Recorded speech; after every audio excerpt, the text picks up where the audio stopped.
I'm kind of thinking that money is a really poor metric to equivalent with value.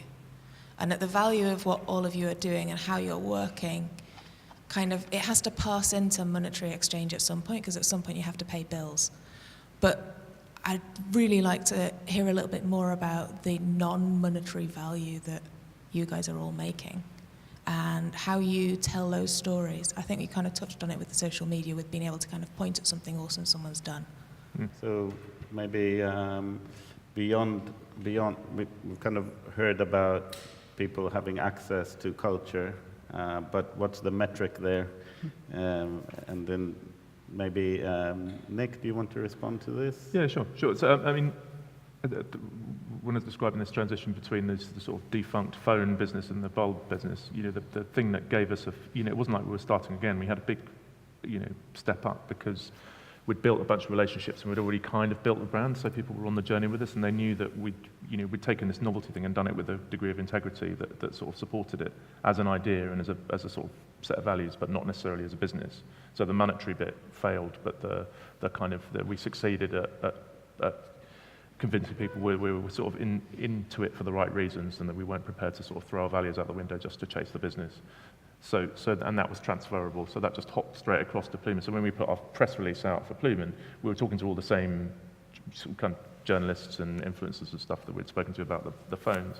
And then they wrote stories about us, because not only did they like the idea, but they believed in us, and they believed that we were doing it for reasons beyond just the money. So, I mean, and I think with all of us, and with all businesses in general, actually, understanding value rather than just the monetary side of it is critical to make things work. And it's sometimes you get these kind of moments of liquidity, or these moments when you can sort of trade, or you can harvest the cash value.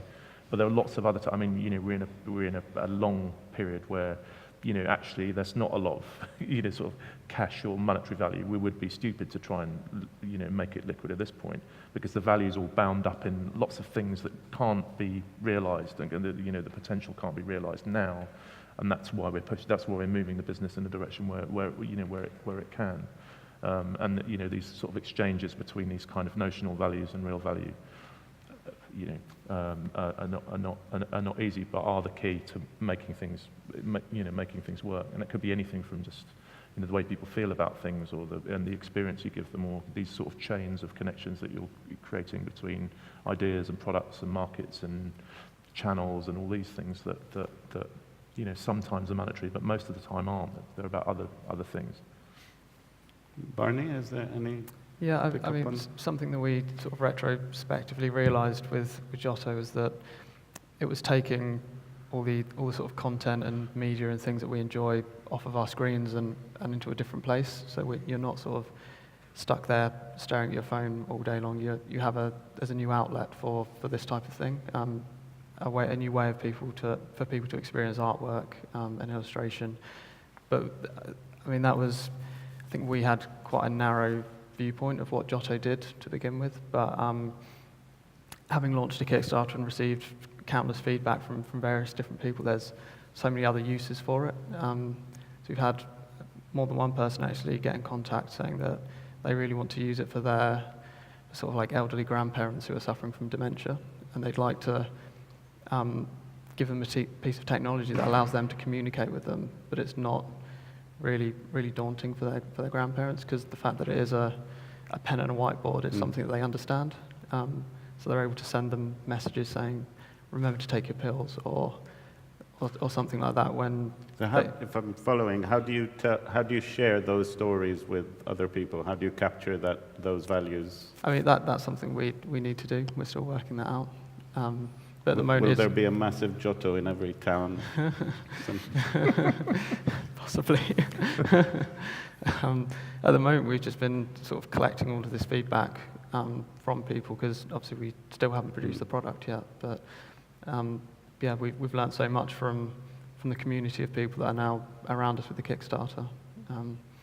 That yeah, we now have this platform to communicate with them. Does everything that goes through the system you have a copy of? So when someone sends someone else image, are they confidential, or is that going through Giotto when you have... That's all to be developed on our, Right. on our software platform. So there But, is a big data black side to it. There's definitely security issues. We want to make the electronics open and accessible. But on the other side of it, you could also be harvesting knowledge, I mean, I think and there is. learning from people's interactions. Yeah, I think there's a lot to learn from what people decide to draw and showcase on their wall. So there's a lot of data that can be collected through that, but obviously you need to protect people's privacy, and you don't want to infringe on that. So there are possibly other values. Yeah. What about you, Fee, in terms of values beyond money and how you tell the story?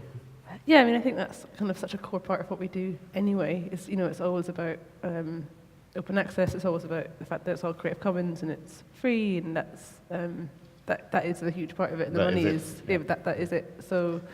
So you've answered by Yeah. having MakeWorks.